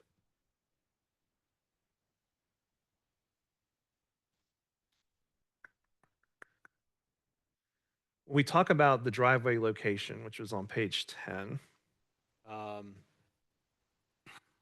the way it's worded is where an alternative location for driveway access is permissible.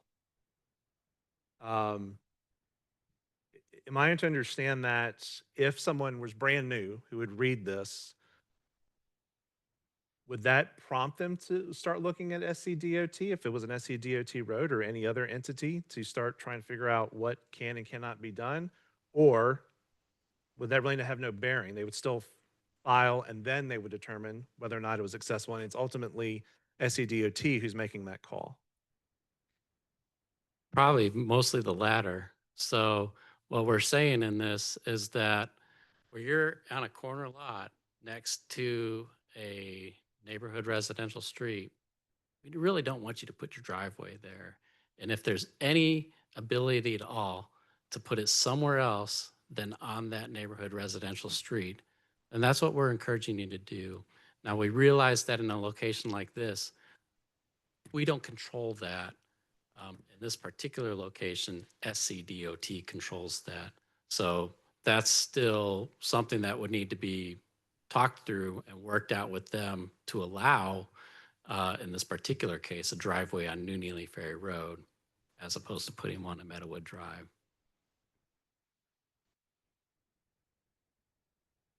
And you had stated earlier, you have no idea why healthcare was previously removed, where it looks like the bulk of what we have in the OD is healthcare.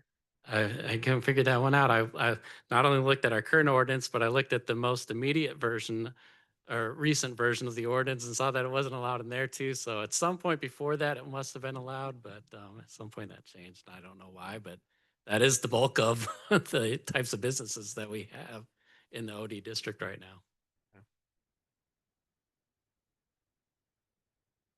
And let me add one more thing to that. When you look at the location of where we have a lot of OD businesses, they are on some probably what we would call commercial roadways, commercial corridors, areas like West and East Butler Road, even parts of Tanner Road. So it really makes sense to have those types of businesses there. What I found very interesting was when you put up the map, this probably represents less than 10% of property. Oh, easily. When you say outpatient healthcare services, could that also be construed to include urgent care and med spas?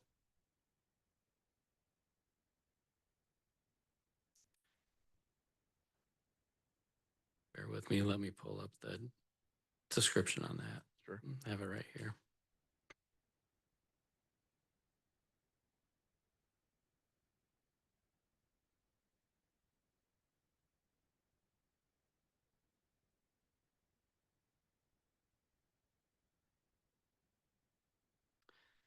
All right, so here's how it's described in the ordinance, and this is the current description we have. An establishment that provides health and personal care services from a fixed point of sale location. Such establishments include the following. Oh, sorry, wrong definition. That's health and personal care. It's okay. I saw health and I thought I was on the right one. That's okay. Okay, here we go. Healthcare service outpatient. An establishment that offers healthcare services directly to patients without providing inpatient services. These establishments include physician offices, dentists, chiropractors, optometrists, outpatient family planning services, medical and diagnostic laboratories, and blood and organ banks. So that emergency care probably doesn't fit in there. It's not included in the types that we've listed as those types. Okay.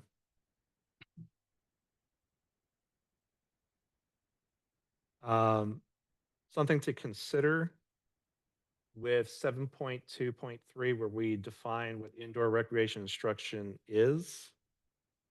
I do have a little concern over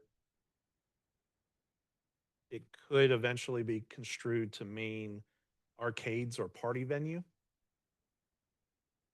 My recommendation there would be something to the lines of instruction-based athletic training facilities such as swim, dance, and martial arts, excluding general fitness centers, health clubs, entertainment venues, and amusement-based operations such as arcades, party centers, or open access gyms. I think that just provides more clarity to it. That would be a recommendation that I would have. Cindy, you got that in the minutes, right? All right, All we're on that good. little thing over there.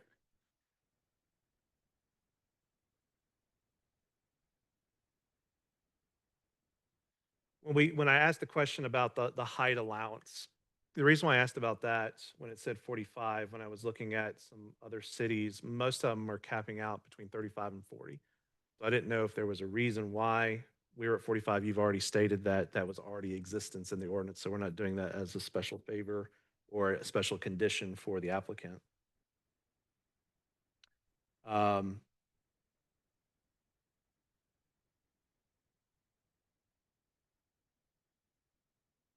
then the other thing that I wanted to also ask was, the screening standards. So if we go back to what has been written, I didn't see things crossed out. So when we go from at 5:13:6, when we talk about a wall, fence, dense hedge, etc., and then we have another new paragraph about a wall or opaque fence, I was confused as why we have two now as opposed to just one paragraph. Yeah, so the first paragraph that exists in the ordinance, that's for applications where at a non-residential use, it butts up to a residential property. And the second paragraph is about where the front of that property butts up to what I'll call a residential street or, residential neighborhood area. It technically is not butting up to a residential property line at the front. It's butting up to the right-of-way line. And so that's why thinking that maybe this would be a good way to provide some buffering along the road. That's why this new paragraph was introduced in that standard section. Another question, outside merchandise. What does that mean? Yeah, that's existing language, isn't it? Does that mean like a sign? That's what I interpreted it as, but I could be wrong. So No, sometimes businesses will display products outside, and so that's what that refers to. Really, we shouldn't run into that in the OD district because these are not retail sale businesses that we're talking about. I have a feeling that when these districts were originally drafted, that was wording that we find in our commercial districts, and they probably just carried that through to this district. However, many, many years ago, this was written.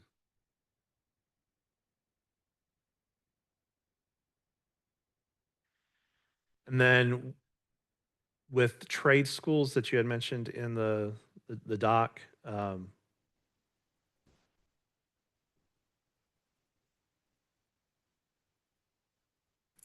it sounded like from what you were saying, that could include things like personal care training, such as beauty academies, mixed use salons for training, that sort of thing. Would that also include things like CDL truck driving training? So one of the standards for that type of use is that generally the only type of school or training would be for activities that are allowed in the underlying zoning district. So CDL truck or whatever training would not be allowed in this district, would not be allowed in our C2 district, would only be allowed in our S1 district because that's where that type of activity is permissible. We were very specific with when we added this to do it in a way that it could not be an allowed use at this property at Meadowood Drive. But we did make some provisions for this particular use that in other areas, like on West Butler Road, that there are certain types of schools or training we would deem acceptable in those locations that are for things that aren't typically allowed in this district, that being primarily personal care type training in beauty and barbers, that type of healthcare services. And then when it comes to indoor recreational instruction use, did you find that there's any other cities that offer that within an office district? Honestly, I did not come across any that have that as its own defined category. So, so the answer is no, but no other places really drilled it down that far. That is all the questions I have at this moment. Thank you. Ms. Mattingly, good? All right. Well, what's pleasure here? Mr. Chairman, I move that we forward this ordinance to the Planning Commission for public hearing and the Planning Commission's review.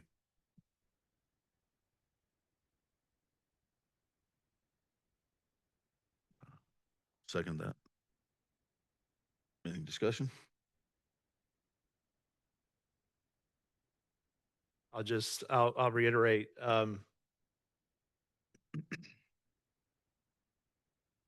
just a quick comment.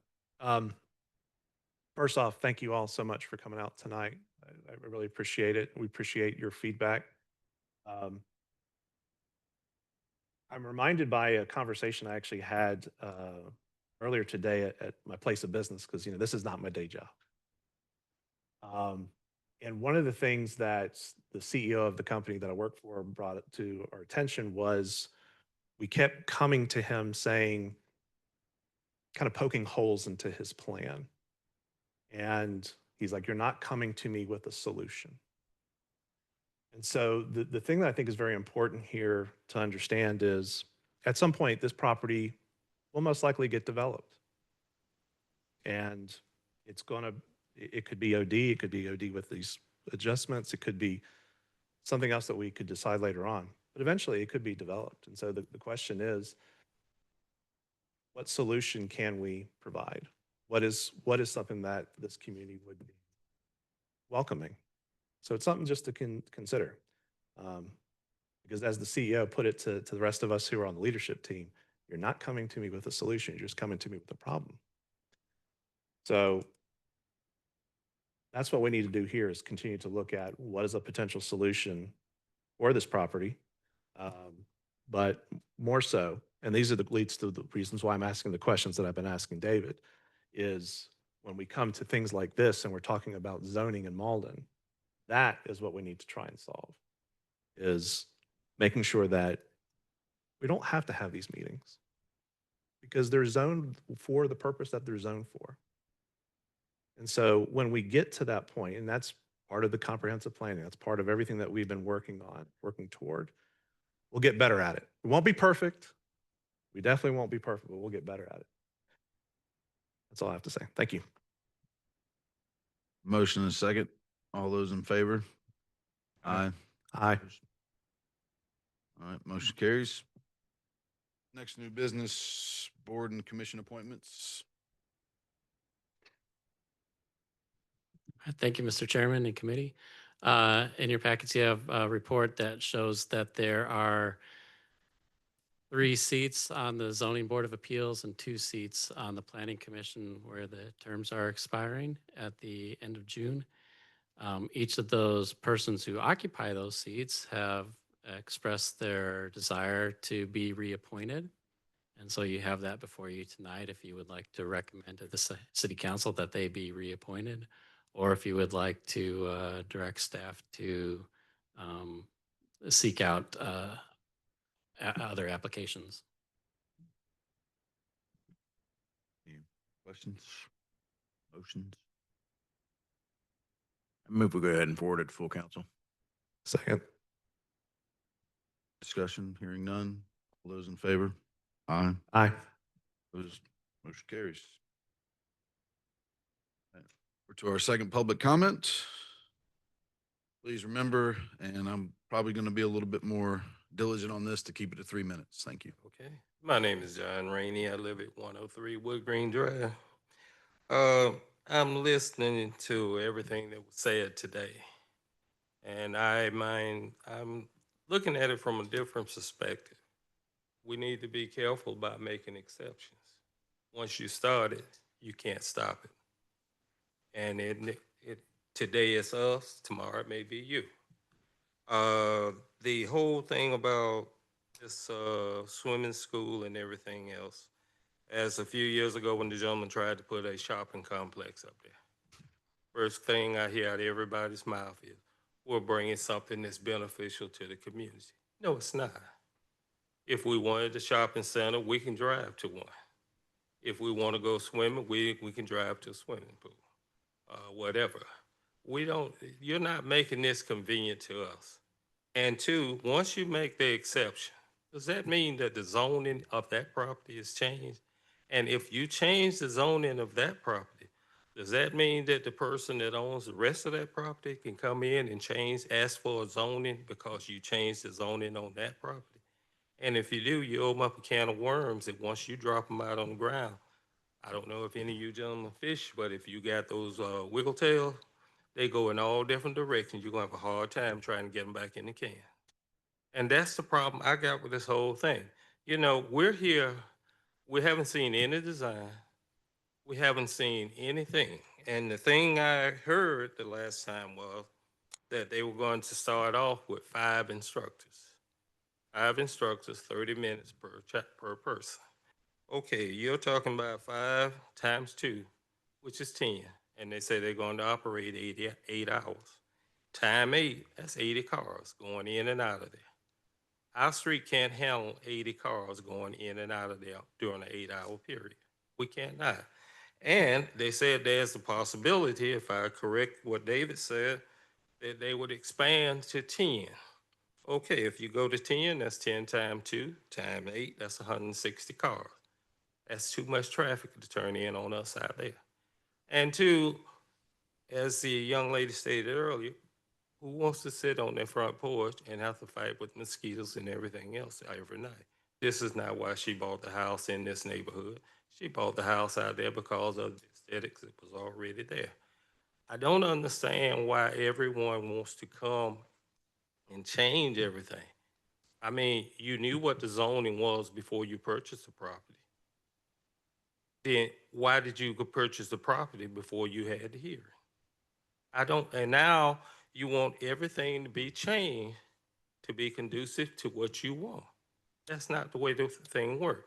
The mayor said last month, he said Mauldin community. He said, we look after Mauldin community. And he didn't say this community over here, this community over here. He said Mauldin community.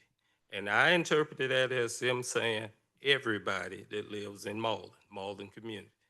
All right, Okay, this is what I would like for everybody to take in consideration. Let's look out for the community. Yes, sir. Thank you.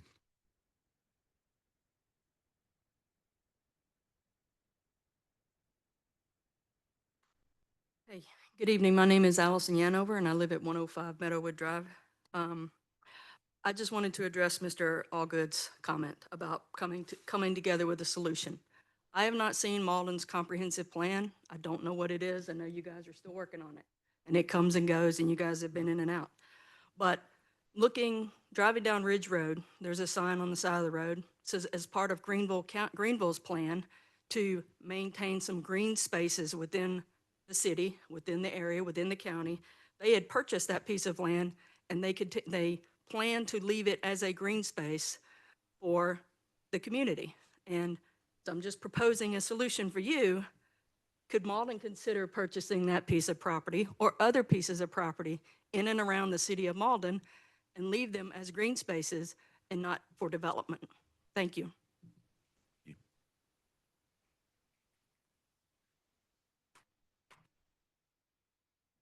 My name is Michael Yanover, 105 Bennerwood Drive, and I just wanted to, for the public record, I didn't say my name and address earlier, so keep it, put that on record.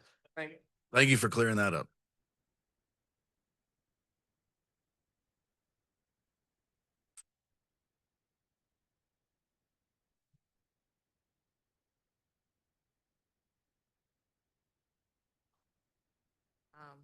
I just wanted to say that you need to go, you mentioned the places that are already zone C2 in front of communities. That's not what we're here for. We're here to oppose today because it's already been done by the Public Hearing Committee, said that we're not going to have the C2 zoning. We don't want the amendment to the office district, which was put in for the protection of the residents. We don't want that. So consider apples to apples. Those areas, I'm told, over on Butler Road were already put as C2. This is put as OD. Let it remain as OD so it can do what it was put there for, protect the community and the residents in the community.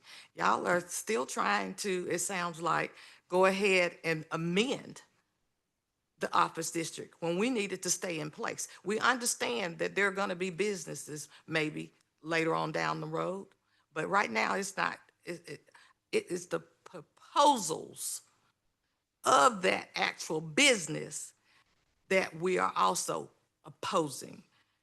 In those other areas, they might not have had the same problems of someone coming into their neighborhood street. They might not have had the retention pools, above ground retention pools that would cause problems with snakes, mosquitoes that they have no cure for, those diseases that they bring that have no cure for, and the drowning, possible drowning, and being directly in front of someone's house, and the aesthetics of the building as well. You got to do apples to apples. Those other areas, they were already zoned C2 on Butler Road. Ours was zoned OD for the protection of the residents. You all, as the people in the city of Mauldin, are supposed to protect the residents in the city of Mauldin. So that's what we're asking you to do. Do what you're supposed to do. And the stormwater problems that it'll bring are going to be additional. The actual increase in the traffic is going to be additional. Somebody saying that it's not, they are not telling the truth. My neighbors have done the calculations based on the proposals of this business. It's the proposals, which everything keeps falling on deaf ears. You're not listening. Somebody's not listening.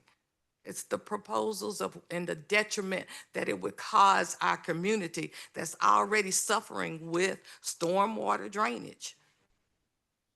We need y'all to really do right by the residents who have contributed to the city of Mauldin as teachers that probably have taught your kids, as doctors and nurses that we have that have probably helped some of your relatives. Do the right thing. The right thing, pray. David focused on one female, Bathsheba, and it caused so much problems, so many problems. We're good. Thank you. We're focusing on one person and letting a whole group of people have to suffer. Thank you.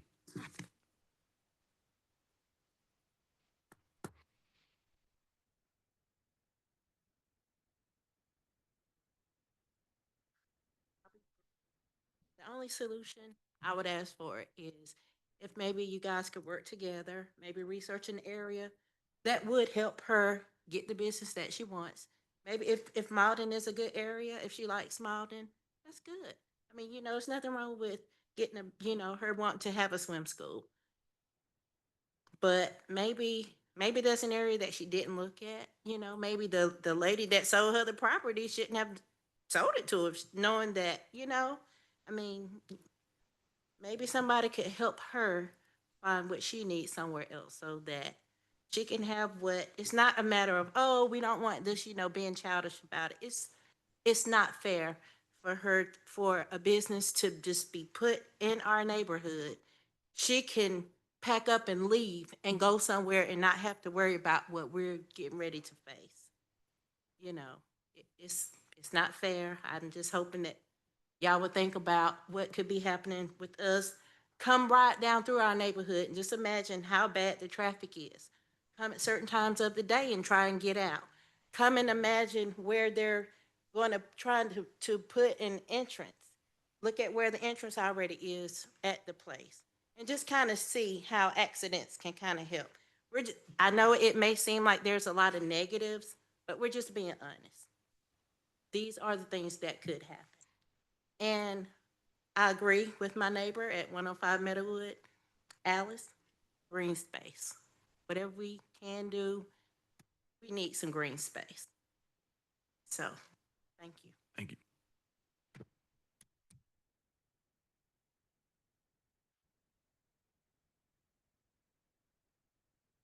I concur with the green space. That's an excellent solution. However, to your point, sir, where at some point the space will become developed. I don't think I heard anyone opposed to develop. It's just the opposition to what the proposed development would be and all that it brings to the area. I think that's the major concern. And one other thing, this proposed amendment to the OD district, that kind of got snuck on through there. When did that come about? We're going to change a whole office district zoning to accommodate a business. It is a swim instructional school, but yet you say you can't have a school. So that's like a contradictory thing. And that's it.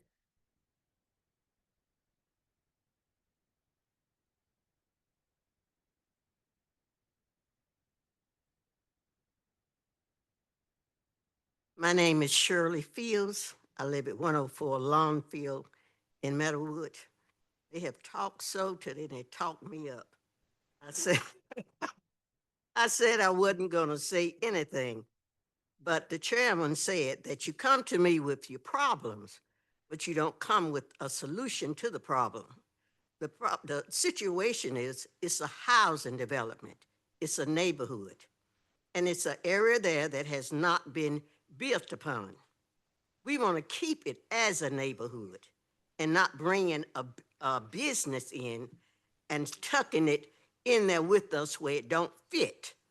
That's what the situation is. And we know that you have the power to make that decision, and we want you to make the right decision. Put yourself in our place. Would you want to live in a neighborhood where they're trying to put something in there that don't fit, that gonna make your problem worse than what it is? And we know that you are decent people because you've been elected to this office that you have. And I know that you're gonna use wisdom and consider us in your decision. Thank you.